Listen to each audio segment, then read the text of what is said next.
Hello guys, good news. Para sa gustong pumunta dito sa Japan, doon sa gustong makakaalam kung magkano ang ano nila dito, yung minimum wage dito sa Japan guys. Nagbago na sila ng minimum wage from October. Ang minimum wage dito sa Japan is 1,026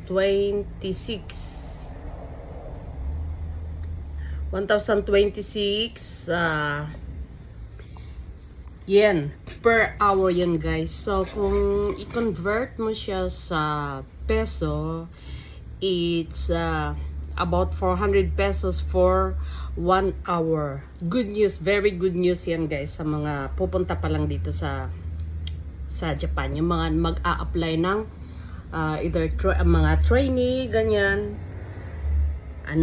Very good news talaga yan guys. Tumaas na yung dito sa Japan, start October. So, ano pang hinintay natin? Pumunta kayo sa mga dyan, sa agency, yung legit lang guys baka mamaya magpaano tayo dyan sa may mga maraming fake dyan guys May mga legit dyan guys, basta i-check nyo lang kung legit talaga sila, yung agency sa atin. Sa amin guys, ilan na ba? 7 lahat na ang trainees namin na mga Pilipina.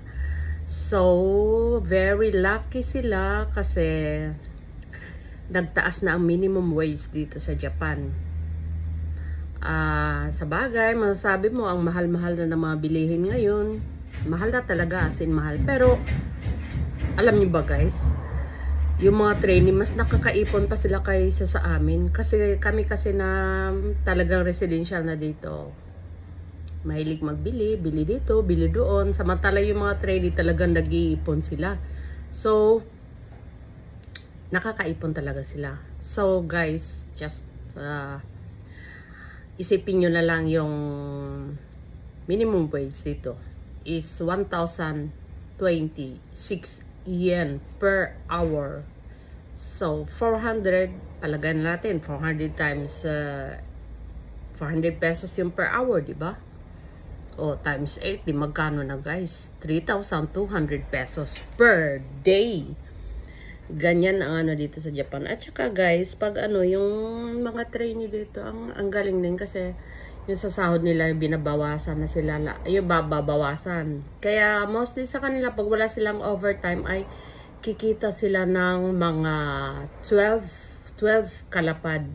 Bawas na yung lahat guys, yung apartment nila, yung electricity, yung SSS, lahat bawas na yun guys. So siguro kikita sila ng about 50 or 60,000 pesos a month.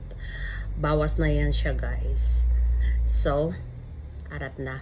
That is my good news. So, ano pang hinintay natin? Mag-apply na tayo.